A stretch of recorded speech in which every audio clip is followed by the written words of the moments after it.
नाजरीन, हम खड़े हैं नांदेड़ के देगलू नाका में। महाराष्ट्र का शहर नांदेड़ एक मशहूर शहर है और एक तारीख़ी शहर है। कहता है वोटर न्यूज़ 18 उर्दू का जो खुसूसी सेगमेंट है उसके लिए आज हम मुख्तलिफ लोगों से बात करेंगे। 2019 के पार्लिमानी इंतखाबात के लिए सरगर्मियाँ ज़ोरों पर जारी है। मुख्तलिफ पार्टियों ने अपने अपने उम्मीदवार खड़े किए हैं और आवाम के बीच जाकर उनकी राय अपने हक़ में वोट हासिल करने की कोशिश की जा रही है। नांदेड़ पार्लिमानी हल्के की अगर हम बात करें तो यहाँ कांग्रेस पार्टी की तरफ से कांग्रेस पार्टी के रियासती सदर अशोक चौहान इंतखाब लड़ रहे हैं और इस शहर को कांग्रेस के गढ़ के हिस्से से भी जाना जाता है। और जहाँ तक बीजेपी की बात है तो बीजेपी की तरफ से प्रताप पाटिल चिखलीकर को बीजेपी ने अपना उम्मीदवार बनाया है। समाजवादी पार्टी ने भी अब्दुल समद के तौर पर अपना एक उम्मीदवार खड़ा किया है। इसी तरह वंचित बहुजन आघाड़ी जो एडवोकेट प्रकाश अंबेडकर के ज़रिए चलाई जा रही है, उनका भी उम्मीदवार यशपाल भिंगे है जो इंतखाब में अपनी किस्मत आजमा रहा है। नांदेड़ ज़िले में आखिर ऐसे क्या मसाइल है, पिछले 5 साल के दौरान किस तरह की कारकर्दगी यहाँ के रुकने पार्लियामेंट की रही है और मजमूई तौर पर मुल्क की सियासत किस तरह के हालात से गुजर रही है, इन तमाम सवालों पे हम यहाँ तमाम मसाइल पे हम बात करेंगे। तो सबसे पहले हम यहाँ जानना चाहते हैं ये नांदेड़ ज़िला जो है इसमें अगर हम यहाँ के मसाइल की बात करें तो यहाँ मजमूई तौर पर किस तरह के मसाइल? बहरहाल यहाँ पर मजमूई तौर पर अगर मसाइल के बारे में बात की जाए तो जो बुनियादी मसाइल तमाम शहरों में होते हैं तो उस तरह के जो बुनियादी मसाइल है वो यहाँ भी पाए जाते हैं। लेकिन बनिस्बत मसाइल के अगर तरक्याती कामों का जायज़ा लिया जाए तो मराठवाड़ा के दीगर अजला के मुकाबले में अगर नांदेड़ के बारे में बात की जाए तो एक इत्मीनान ये होता है कि दीगर अजला जैसे परभनी, हिंगोली है, लातूर है और दीगर भीड़ है, ये जो अजला है इन अजला के मुकाबले में नांदेड़ का अगर जायज़ा लिया जाए तो मसाइल के बनिस्बत जो है यहाँ पर तरक्याती काम अच्छे हुए हैं। और जो कुछ भी मसाइल हैं वो तो मसाइल मतलब हर शहर में होते हैं, बुनियादी मसाइल जो है मतलब बरकरार हैं। तरक्याती कामों की यहाँ बात की जा रही है तो मैं ये जानना चाहूँगा किस तरह के तरक्याती काम हुए हैं, क्या इसका कोई जिक्र कर सकते हो? अस्सलाम वालेकुम।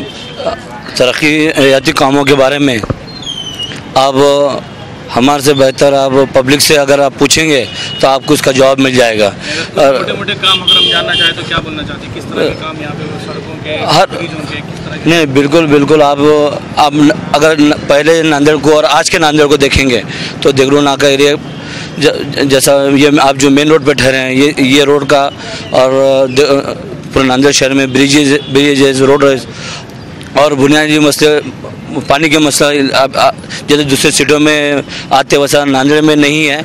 और हमें भरोसा है पब्लिक अशोक जी चौहान को साथ देगी। तो इस तरह से हम देखते हैं कि कुछ लोग अभी भी इत्मीनान कर रहे हैं कि तरक्याती काम हुए हैं और भी हम कुछ लोगों से बात करेंगे कि वाकई यहाँ कुछ मसाइल है भी या नहीं है, तरक्याती काम जो कुछ किए जाने की बातें की जा रही है वो किस हद तक उनकी बातों में सही है। जी, नांदेड़ के अंदर जो पिछले इंतखाबात हुए वो इसलिए सब लोगों ने वोट किए कि भाई नांदेड़ के जो मसले मसाइल पे काम होना चाहिए। जैसा कि नांदेड़ में उर्दू घर बना गया है मगर अभी तक 2 साल से बंद पड़ा हुआ है, ना उसका उद्घाटन हुआ ना कुछ। और ITI चौरस्ते पे महात्मा फुले का पुतले का उद्घाटन करने के लिए अशोक गहलोत को राजस्थान से बुलाया गया। क्यों? देगलू नाके के मुसलमान क्या कांग्रेस को वोट करने में कमी पड़ गई? कहीं महाराष्ट्र के अंदर कहीं कांग्रेस की सीट नहीं, मगर नांदेड़ और हिंगोली के अंदर कसीर तादाद में मुसलमानों ने वोट किए। फिर मुसलमानों पर ऐसा जुल्म क्यों? देगलू नाके के ऊपर दुनिया का ट्रैफिक होता, उस ट्रैफिक के अंदर हर एक बच्चा, हर एक इंसान, हर एक खवातीन जूझते रहती है। आज सवेरे 2 एक्सीडेंट हो गए, इधर से बड़े बड़े रेलवे रैक की गाड़ियाँ जाते हैं। जो बुनियादी सहूलत है नांदेड़ के अंदर सबसे ज़्यादा कई मसाइल है वो देगलू नाके के इलाके में। आज तक एक सीनियर कॉलेज नहीं बना के दिया अशोक चौहान ने, जिस खासदार की सब तारीफ कर रहे हैं ना, एक सीनियर कॉलेज ना ही एक सीनियर स्कूल। और सबसे बड़ी समस्या इस इलाके में कुछ है तो वो कब्रस्तान की है। ये यहाँ के सभी इलाके वालों को मालूम है कब्रस्तान की कितनी बड़ी समस्या है। 60 से 70 हज़ार की कसीर तादाद का इलाका है देगलू नाका। इस तरह से हम देखते हैं कि कई मसाइल भी यहाँ पर गिनाए गए और उनके ताल्लुक से जिक्र भी किया गया है। तो इन मसाइल को हल करने के सिलसिले में क्या कुछ कोशिशें हुई नहीं हुई उसके बारे में क्या बोलूं? आप सबसे पहले उनको ये पूछिए कि उर्दू घर के बारे में फ़ंड कौन लाए। और ओपनिंग की जो बात है तो आप इंशाअल्लाह बहुत जल्द उसकी ओपनिंग होगी। और दूसरी बात आप ट्रैफिक की बात कर रहे हैं, तो ट्रैफिक का भी मसला इंशाअल्लाह बहुत जल्द हल होगा। और आप इरशाद भाई बताए वैसा मसाइल इंशाअल्लाह धीरे धीरे हम उसको हल करने की कोशिश करेंगे और हमारे लीडर में उतनी ताकत है मसाइल को हल करने की। तो हम और भी कुछ लोगों से बात करेंगे यहाँ के मसाइल को लेकर के, मुल्क के मौजूदा हालात को लेकर के, किस तरह की स्ट्रेटजी रहनी चाहिए मुसलमानों की, इस बारे में भी हम बात करेंगे। जी खालिद साहब क्या बोलना चाहते हैं? कि पार्लियामेंट एक ऐसा ऐवान है जहाँ पर ये शहरी बुनियादी मसाइल की गुफ्तगू नहीं हुआ करती है। अभी पानी का मसला हो गया, रोड का मसला हो गया, सड़क का मसला हो गया है। इन मसाइल पर पार्लियामेंट में बहस नहीं हुआ करती। पार्लियामेंट एक वसी ऐवान है, वहाँ पर बुनियादी बखुसूस आप जिस हल्के में आकर अवाम की राय ले रहे हैं, वहाँ के मुसलमानों को इस बात का अफसोस है कि पार्लियामेंट में तलाक़ सलासा बिल पे हमारी नुमाइंदगी बिल्कुल खामोश रही। ये मुसलमानों के लिए बड़ी कोफ्त की बात रही है। कहा याद आ रहा है कि पार्टी के कुछ नुमाइंदों ने बात रखी है, लेकिन तवक्को ये थी, अच्छा खैर छोड़ दीजिए इस मसले को, मुसलमानों का शख्सी मसला है ये, लेकिन उस्मान शाही मिल्स की कुशादगी का जाल हम गुज़िश्ता 25 साल से दिया जा रहा है। पहले तो उस्मान शाही मिल अच्छी खासी चल रही थी, बाद में उसका नाम तब्दील किया गया। ये कौन सी जहनीत का सबूत था कि फ़िरका वाराना जहनीत का सबूत था? उसको नांदेड़ टेक्सटाइल मिल में तब्दील कर दिया गया। 15 सालों में नांदेड़ में कोई सनत नहीं आई। ये सनत आती तो बेरोज़गारी का खात्मा हो जाता है। मंसूबे तो कुछ और बनाते हैं, तयक़ुनात कुछ और दिए जाते हैं। उर्दू घर, बेशक उर्दू घर बना एक तारीख़ी चीज़ बनी, मैं उसका खैर मकदम करता हूँ। गुज़िश्ता 4 साल से उसी का चॉकलेट घुमाया जा रहा है। उर्दू घर से आम आदमी को फ़ायदा क्या है, ये मुझे बताइए ना। आम आदमी को कोई फ़ायदा नहीं है। सियासी बेरोज़गारों की एक आजमाइश गाह बना के रखे हुए, उनकी तफरीक के लिए बनाया गया है। आम मुसलमानों से कोई लेना देना नहीं है। प्राइमरी तालीम में असर नहीं है उर्दू दारों को, यहाँ पे उर्दू मदारिस के बच्चों को तालीम हासिल नहीं है। उर्दू घर को लेके क्या करते हैं भाई, वो सियासी बेरोज़गारों के लिए रहेगा, यानी कि तुकबंदी करने वाले शोरा आएंगे। इस तरह से हम देखते हैं कि कुछ और भी मसाइल यहाँ पे उनका जिक्र हुआ है। उर्दू घर की इफ्तिताह को लेकर के जो मसला है उसका जिक्र हुआ है। कौमी सतह पर जो पार्लियामेंट में तलाक़ सलासा के मसले पर नुमाइंदगी करने की बात की जा रही है, उस पर भी लेकर के बात उठी है, सवाल उठे हैं। और भी हम जानना चाहते हैं कि अब जो इंतखाबात होने जा रहे हैं, इसमें किस तरह किन इशूज़ को सामने रखकर लोग वोट देंगे, क्या उनके जहन में रहेगा, उस बारे में बोलें। सबसे पहले तो न्यूज़ 18 का शुक्रिया अदा करता हूं कि वो जनता के बीच में आकर जनता के सवालात पूछ रहे हैं।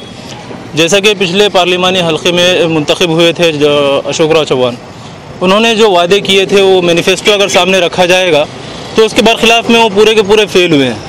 जैसा कि उन्होंने रोज़गार लाने की बात कही थी, मुझे एक बात याद है 2009 के अंदर नांदेड़ गो अहेड नाम से उन्होंने प्रोग्राम लिया था, जिसके अंदर उन्होंने कहा था कि हम नांदेड़ शहर के अंदर नांदेड़ शहर के नौजवानों को रोज़गार देने के लिए मोदी टायर्स वगैरह के बहुत बड़ी सनतों के उन्होंने नाम गिनाए थे।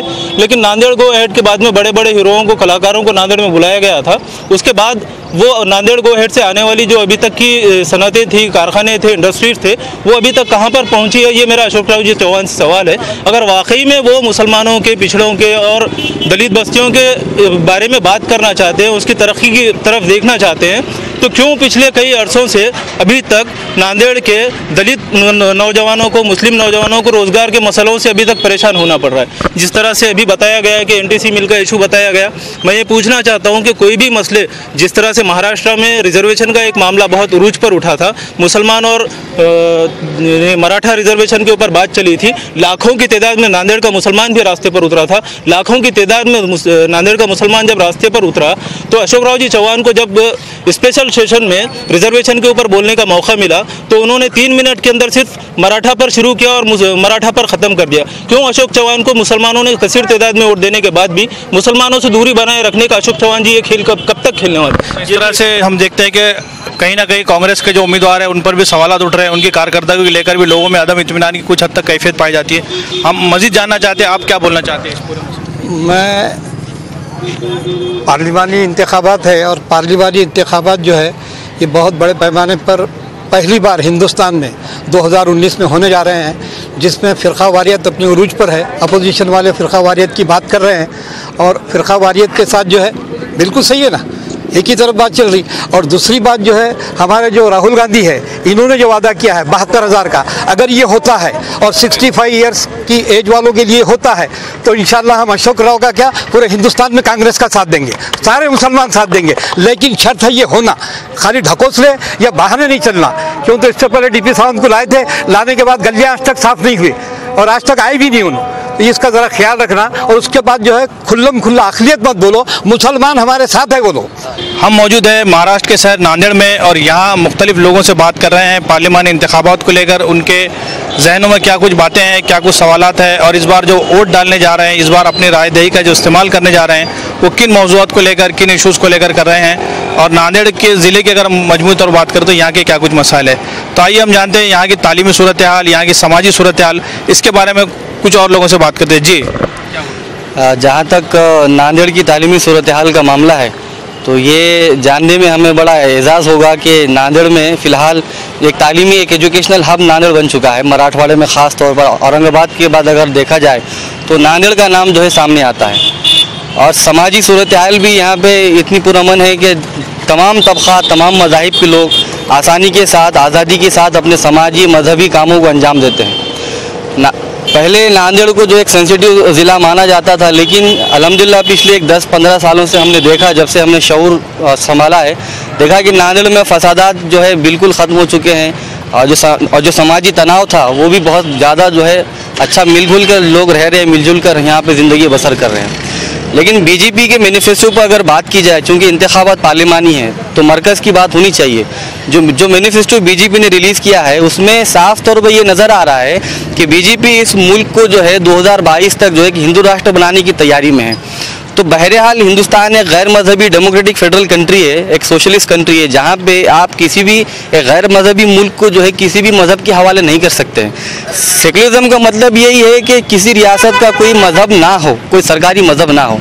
लेकिन गैर एलानिया तौर पे या एलानिया तौर पर अगर आप देखा जाए तो जम्मू कश्मीर से 370 हटाने की बात हो या दहशतगर्दी के क़वानीन को मज़ीद सख्त करने की बात हो और अक़लियतों पर शिकंजा कसने की जो बात हो और जो सिटीज़नशिप बिल की जो बात की जा रही है, इन तमाम अवामिल पर अगर बात की जाए तो इससे ऐसा लगता है कि मुस्तक़बिल क़रीब में बीजेपी जो है हिंदुस्तान की डेमोक्रेसी को ही ख़त्म कर दे। मुस्तक़बिल क़रीब में हो सकता है कि बीजेपी जो इलेक्शन के प्रोसेस को ही ख़त्म कर दे। तो हमें ये इसमें फ़र्क करना बहुत ज़रूरी है। इसके उलट अगर आप कांग्रेस का मैनिफेस्टो देखें तो मुझे इस मुनासिबत में देखे जाए तो कांग्रेस का मैनिफेस्टो ठीक लगता है। उन्होंने जम्मू कश्मीर में अमन बहाल करने का वादा किया है। इसी तरह जो है और जो सिटीज़नशिप बिल की जो बात की जाए है उसमें भी कांग्रेस पॉजिटिव है। बेरोज़गारी के ताल्लुक से भी कांग्रेस के पास एक अच्छी पॉलिसी है।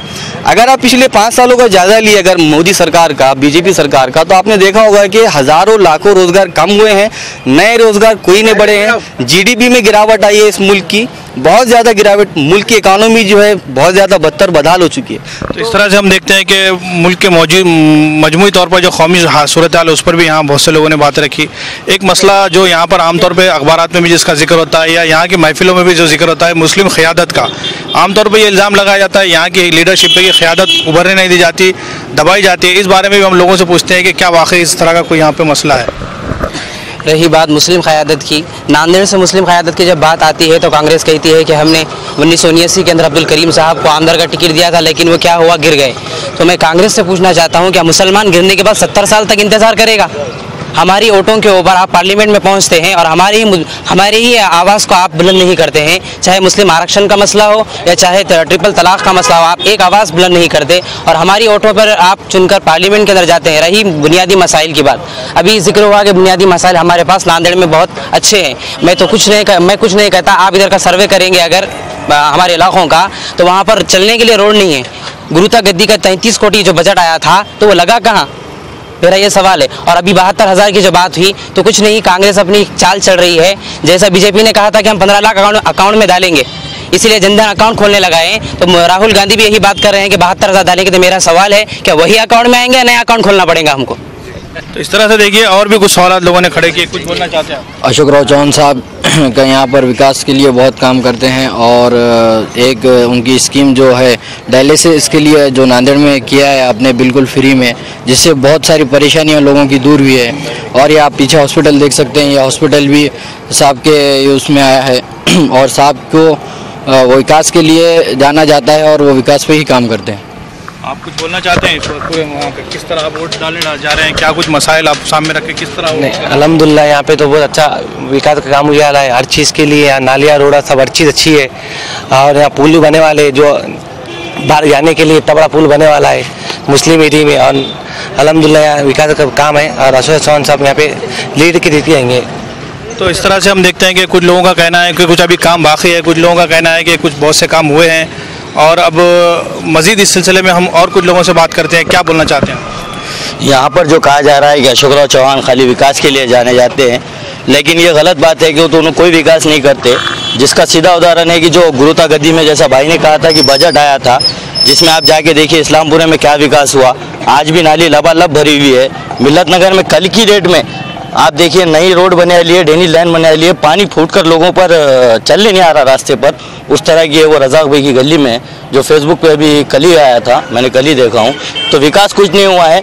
सिर्फ विकास अपना ही अपना होता है बस, यहाँ पर दूसरा कुछ भी नहीं होता है। और हमें ऐसी क़यादत चाहिए नहीं जो मुसलमान के ताल्लुक़ से बात ही नहीं कर सकती। तो लोग यहाँ पर अलग अलग मसाइल बयान कर रहे हैं, अलग अलग अपने जो तासुरात है, जो कुछ उनका तजुर्बा है उसको लेकर के बातें रख रहे हैं। 18 अप्रैल को यहाँ रायदही होनी अमल में आने वाली है। अब ये देखना दिलचस्प होगा कि लोग वोट करते वक्त इन मसाइल को लेकर किस हद तक जो है सो उसका असर उनके पोलिंग स्टेशन पर नज़र आएगा और नतीजा आवाम का जो है किसके हक़ में जाएगा, किसके खिलाफ जाएगा, कौन जीतेगा और कौन हारेगा। कहता है वोटर इस सेगमेंट के लिए मैं ज़मीर अहमद ख़ान, न्यूज़ 18 नांदेड़।